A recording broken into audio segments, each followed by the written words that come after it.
We often picture spiritual cleansing as a quiet, serene moment of prayer. But in the ancient world, it was loud, messy, and violently physical. To achieve the forgiveness of sins, an endless line of animals was brought to the altar. Day after day, year after year, living creatures were slaughtered in high volume to cover every single human transgression. The purpose of all this wasn't comfort. It was designed to be a constant, abrasive reminder.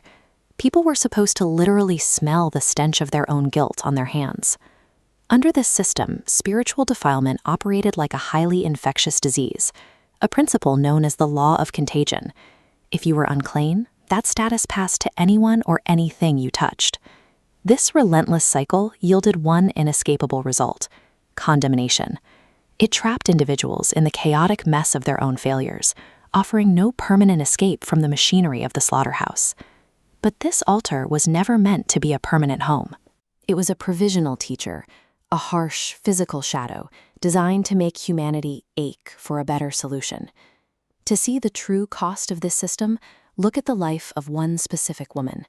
For 12 straight years, she suffered from a severe, chronic bleeding condition. Because of the law of contagion, her ongoing medical issue carried a devastating legal weight. Every drop of blood rendered her untouchable and permanently defiled. Oceans of blood were poured out at the temple altar for forgiveness, but her specific condition barred her from ever reaching that altar.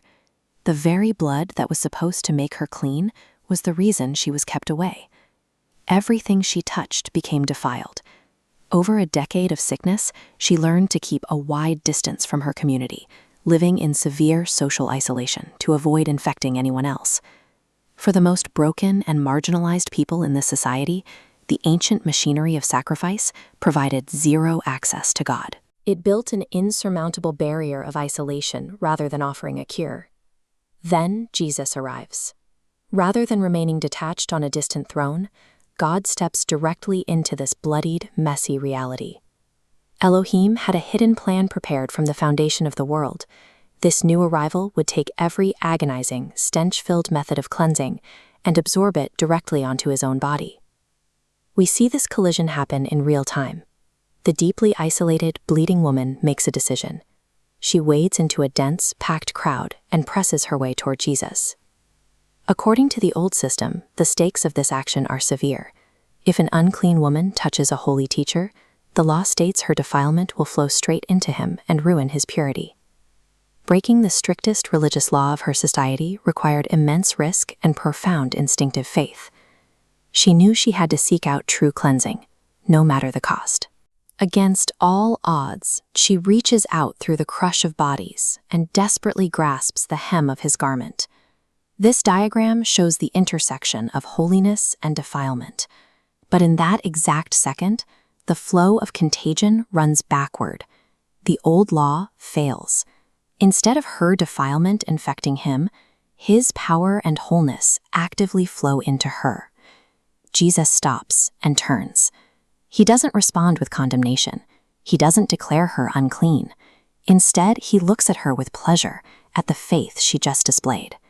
He strips away the heavy, legal title she had worn in isolation for 12 years and gives her a new, relational one: daughter.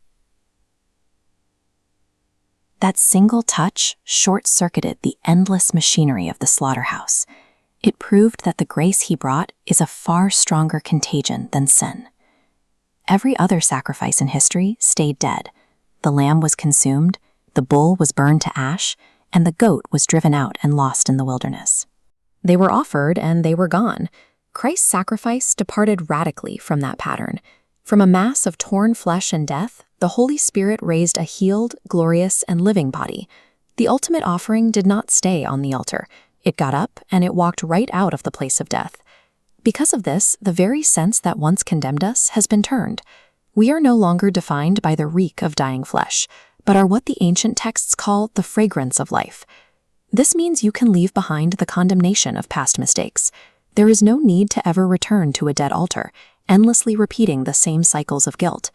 He stepped into the blood, the smell, and the horror to absorb it all, and when he rose, he didn't return to the place of death. He took that healed, living body to the throne, inviting us to follow him out of the slaughterhouse and into eternal mercy.